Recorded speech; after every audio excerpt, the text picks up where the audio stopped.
Dan hari ini penyidik Bareskrim Mabes Polri memanggil atau mengundang klarifikasi dari Presiden ke-7 Republik Indonesia Joko Widodo terkait dengan dugaan kasus tudingan ijazah palsu dan lebih lengkapnya terkait dengan bagaimana proses penyelidikannya sampai saat ini kita akan tanyakan kepada Komjen Purnawirawan Susno Duaji, Kepala Badan Reserse Kriminal Polri 2008 hingga 2009.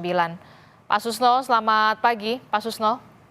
Selamat pagi Mbak, selamat pagi para pemirsa sekalian. Oke, Pak Susno pasti mengamati ya, hari ini Presiden ke-7 Republik Indonesia Joko Widodo memenuhi panggilan undangan klarifikasi terkait dengan dugaan kasus tudingan ijazah palsu. Jadi sebenarnya biasanya dari sepengetahuan Anda atau sepengalaman Anda pada saat kabar reskrim ini, undangan klarifikasi ini klarifikasinya semacam apa sebenarnya? Baik, ini bagus sekali ya. Suatu pelajaran hukum bagi bangsa Indonesia bahwa siapapun yang diminta keterangan atau klarifikasi oleh penyidik aparat penegak hukum dia harus datang patuh pada hukum. Bagus ya.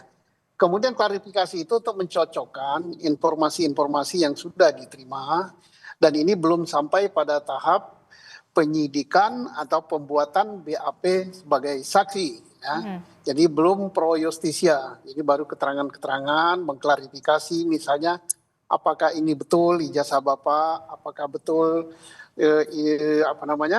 ini adalah kopi dari ijazah yang Bapak pegang dan seterusnya dan seterusnya. Klarifikasi itu adalah pencocokan. Ya. Nah nanti kalau udah cocok semua, sudah masuk tahap penyidikan baru dibuat berita acara pemeriksaan sebagai saksi atau sebagai tersangka, atau sebagai apa, sesuai dengan apa peran dia di dalam perkara yang sedang disidik oleh Polri.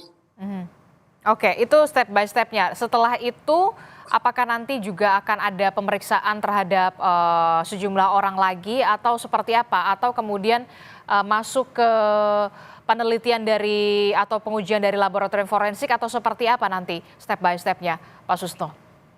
Ini sebenarnya sangat mudah ya membuktikannya. Pak Jokowi diperiksa di Bareskrim terkait dengan laporan daripada sejumlah orang yang melaporkan bahwa ijazah Pak Jokowi itu palsu. Nah, karena palsu berarti ada pemalsuan. Ada yang membuat ijazah itu palsu, ada yang menggunakan.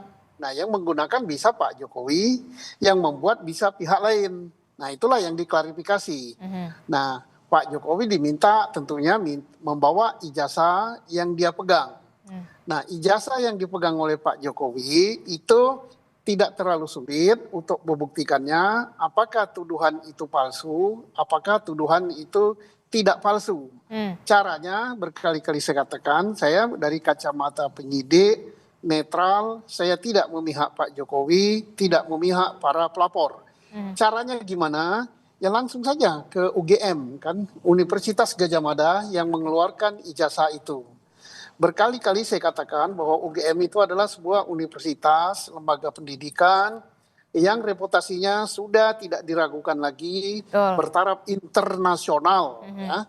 Jadi tinggal dicek, rektoratnya ada, kemudian dekannya ada, dosen-dosen yang mengajar pada tahun 80-an sampai 85 masih ada yang hidup. Teman-teman kuliah Pak Jokowi kalau betul dia kuliah di situ masih ada yang hidup. Kemudian bagian administrasinya masih ada yang hidup. Jadi yang disidik oleh Polri, yang harus dibuktikan oleh Polri ada dua. Satu, proses penerbitan ijazah itu benar apa tidak, artinya Pak Jokowi kuliah betul apa tidak, tamat apa tidak, itu proses. Yang kedua, mengenai keaslian daripada ijazah yang dikeluarkan. Betul dia tamat, betul enggak ijazah yang dia pegang itu adalah dikeluarkan oleh UGM. UGM lah atau Universitas Gadjah Mada lah yang paling berkompeten untuk menjelaskan itu. Kalau ternyata itu palsu, maka ya kenalah pasal pemalsuan dan menggunakan barang palsu gitu ya. Tapi kalau asli, nah untuk membuktikan keasliannya selain pemeriksaan saksi dari UGM, kemudian barang buktinya itu juga dilaborat. Cara melaboratnya adalah membandingkan antara ijazah yang dipegang oleh Pak Jokowi dengan ijazah teman-temannya yang seangkatan. Nah, itu Oke. pembandingnya, ya. Nah, kalau itu asli, maka laporan tentang Pak Jokowi menggunakan ijazah palsu itu dihentikan. Tapi kalau dan itu berdampak kepada laporan Pak Jokowi di Polda Metro Jaya. Berarti betul Pak Jokowi dicemarkan nama baiknya, betul juga orang telah menggunakan ITE, yaitu tindak pidana ITE yang melanggar pencemaran nama baik Pak Jokowi. Tetapi sebaliknya, kalau itu terbukti palsu, maka perkara yang di Polda Metro Jaya dihentikan karena tidak mencemarkan nama baik gitu, memang palsu. Nah, yang kedua perkara yang di Baris-Krim kalau itu palsu berarti jalan.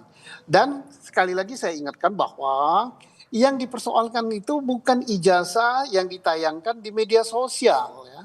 Karena yang ditayangkan di media sosial itu bisa saja itu hasil editing, hasil fotokopi, dirubah fotonya, dirubah capnya, dirubah tulisannya.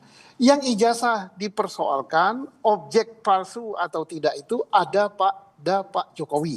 Nah, itu kita jangan salah nanti mempersoalkan yang ada di media sosial. Yang ada di media sosial kita nggak tahu sumbernya dari mana. Aha. Dan penyidik ya, dalam penyidikan tentunya saya yakin bahwa penyidik sudah sangat profesional bahwa yang diperiksa itu adalah ijazah yang dipegang oleh Pak Jokowi.